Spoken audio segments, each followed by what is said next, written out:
Hi, my name is Tyler Mormon. I'm a student nurse at the University of South Alabama, and today I'm going to be performing my medication administration checkoff. Here's my ID. I have my cameraman scan the room. Okay, the first thing I'm going to do when I'm in the medication room is I'm going to make sure the door stays closed to limit distractions. I am going to not answer any phone calls and limit conversation with colleagues to a minimum, and I am going to abide by the hospital's no interruption policy. Okay, so the first thing we're going to do is check the patient care order form to the MAR. We got Jaguar Jones, date of birth 8/25/1963, 8/25/1963, medical record number 4176352, 4176352. The right medication, morphine sulfate. The right dose, 5 milligrams, right route. Intramuscular, right time, every 4 hours, right indication, as needed for pain. I'm also going to check for allergies, is allergic penicillin. I'm also going to check for right documentation, which would give me all the legal requirements to use this medication.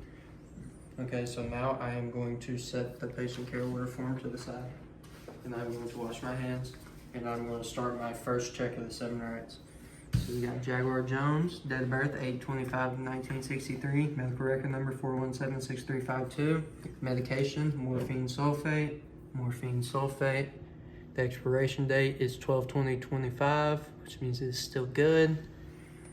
Okay, and I'm going to be giving 5 milligrams. So I'm going to wipe the top of my vial.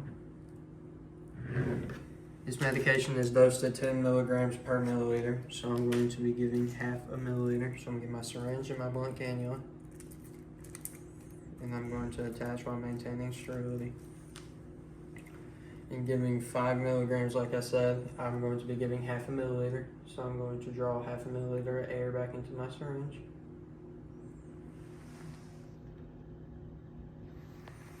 Okay, so now I am going to remove the cap, place it into the vial, push the air in, and flip it upside down. I'm going to withdraw my half a milliliter of morphine.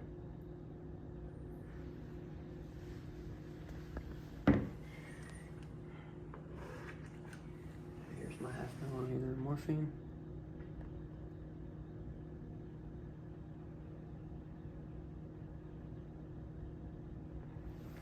Okay, so I'm going to be giving this injection intramuscular, which means I'm going to need a 23 gauge needle. So I'm going to take off my cannula, place it down, and I'm going to get my needle while maintaining sterility, and I'm going to attach it.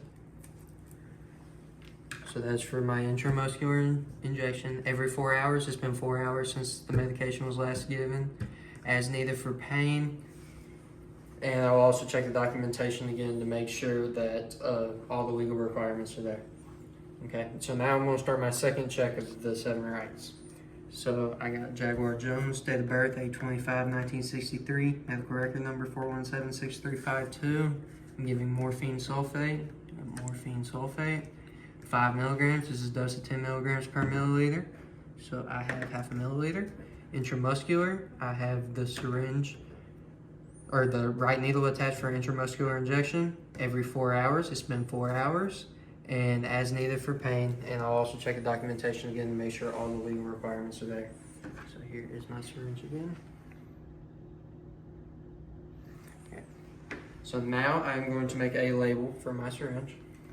This label is going to include the patient's name, the medication, and the amount or dose. Jaguar Jones.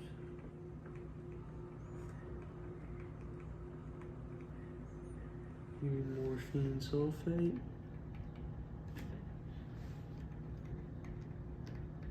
Giving 5 milligrams.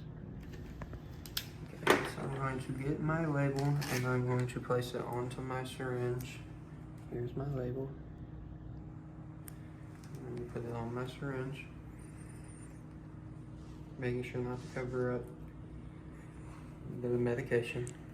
Okay, so now I'm going to get my vial, my syringe, and my MAR, and I'm going to enter the patient's room.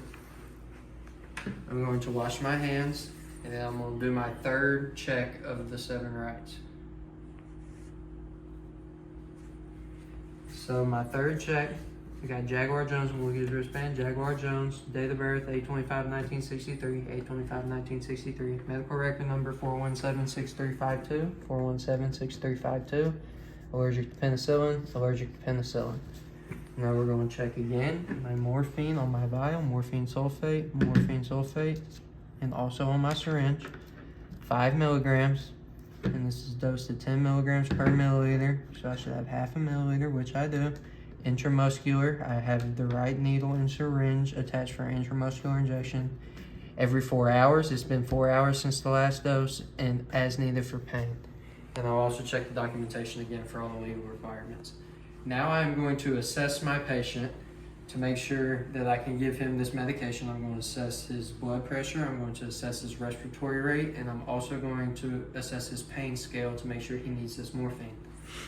So now I am going to raise the bed, lower the side rail, and position my patient. And now I am going to don my gloves and goggles.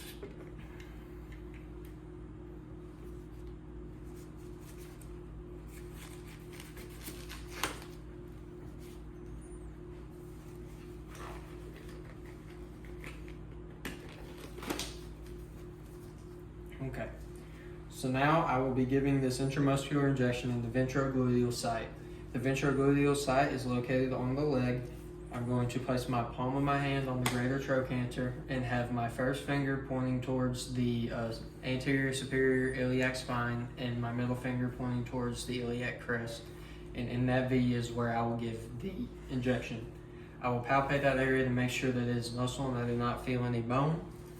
So I'm going to assess the patient's skin integrity and for any bruising to make sure I am able to give this injection. So now I am going to wipe the injection site down.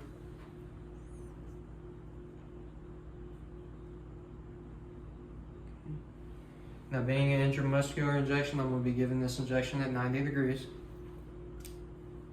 So I'm going to spread the skin, insert the needle, and I'm going to aspirate. And I do not see any blood, so I'm going to inject the morphine slowly.